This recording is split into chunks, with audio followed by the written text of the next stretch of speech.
Joining me now is Royal Editor for the Daily Mirror, Russell Myers. Russell, a wonderful tribute to the Princess on her 43rd birthday and a far cry from a year ago.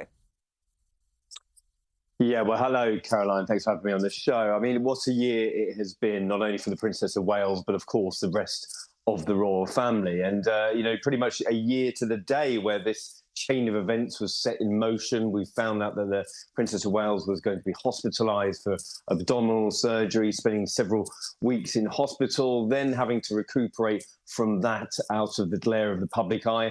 And then, of course, being dealt the devastating diagnosis that she was suffering from cancer. And it's been a real tumultuous few months for Kate and Prince William and the rest of the children. Of course, the sort of backdrop of that, the King undergoing his own cancer treatment as well. So a very, very incredibly difficult period for Kate and the rest of the royal family. And I think this birthday will be a cause for celebration. It wasn't a huge do. It was a very much a private affair at home with William and the children taking stock of the last few months, and indeed having spent quite a bit of time together over sort of Christmas and New Year period. I think it'll be very much a case of looking forward for Kate and the rest of the family and trying to sort of envisage what 2025 brings, and hopefully a lot more better health and good fortune.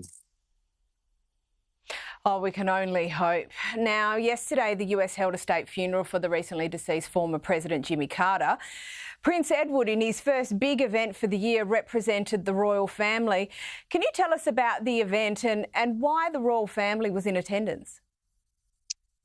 Well, of course, a bigger moment for Prince Edward. Certainly, you would imagine that Prince William may have gone to such an occasion, but of course, sort of world leaders gathering for the commemorations of the 39th President of the United States, died age 100 just a few days after Christmas. And he was a representation of the royal family. Indeed, President Carter had a huge affiliation with the royal family. He'd met the late Queen and the Duke of Edinburgh all the way back in 1977. There were no less than 5 serving US presidents at the funeral as well. A huge occasion. I think it was right that the Duke of Edinburgh was there at the time because the special relationship that we talk about between the US and the UK is, one that is burgeoning at the time. And I think that certainly when you're looking forward to the relationships, it's very important to acknowledge that history. And I'm right that the King had sent Prince Edward to represent the family.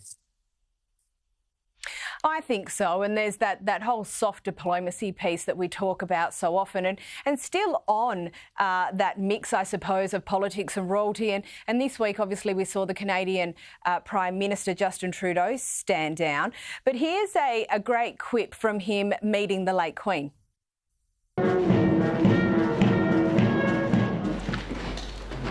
Very nice to see you again. Pleasure to see you as well. In all the different sections. Yes. I will say you were much taller than me the last time we met.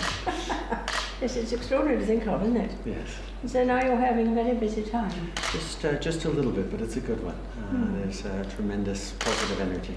Good. Well, come take a seat, of course. I love that, Grab. And look, there really is an interesting relationship between the Trudeaus and the royal family, isn't there?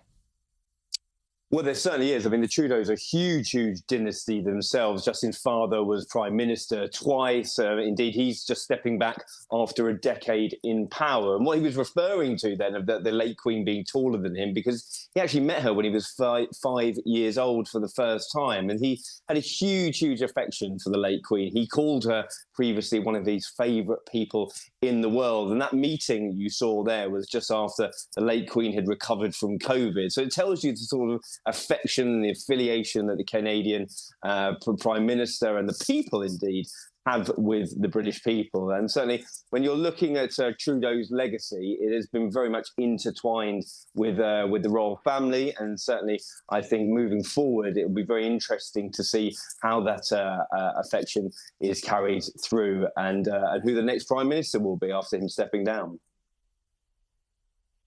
I think it will be carried through. Canada is one of those lovely, polite countries that does have a real affinity with the royal family. Now, to a poll in the Times this week about the funding of the refurbishment of Buckingham Palace, and Brits apparently don't want to pay for it. And as a corollary to that, it seems Prince William is also really cognizant of the cost of the royal family and how that is perceived by Britons. Is that right? And where do you think the balance is?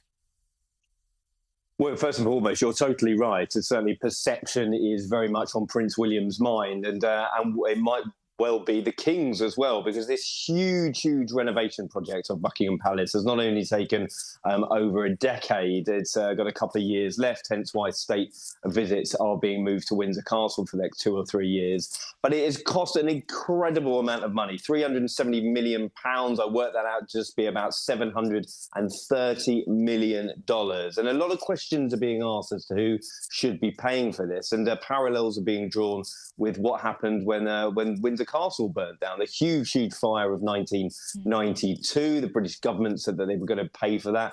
The people railed against that, and there was a deal struck where the Queen paid for the majority of it, and she ended up paying income tax as well. So, questions have been asked in this poll. 56% of Britons saying that they shouldn't be paying for it. A lot been made about how wealthy the King is, up to £2 billion in his coffers. Shouldn't he be coughing up for the renovations of Buckingham Palace? Now, it does need to be done. A lot of this pipe work and the wiring has not been done since the 1950s. And, having been there and seen the resurfacing work in part after the East Wing had opened, there's certainly great work being done. But I do think that in a cost of living crisis that we're all feeling the pinch, that certainly the royal family should be paying their share. Yeah, fair enough. And I've only got about 30 seconds or so left for you, but several reports this week that Meghan may release a new series of her Archetypes podcast. Is that on the cards? Well, very quickly, I imagine, listen, even if it is on the cards, it certainly won't be through Spotify, because they had unceremoniously dumped her from having a second season. But the media company behind it have teased New Year, new episodes. So perhaps watch this space. I know that Meghan is very, very keen to put herself in the spotlight again. So I wouldn't bet against it, Cara. No, well, you never bet against anything, particularly with the Sussexes. It'll be interesting to see how something like that sits next to the lifestyle show that she is doing with Netflix. So, yeah, absolutely, 2025, we will wait and see. Russell Myers, as always, thank you so much for your time.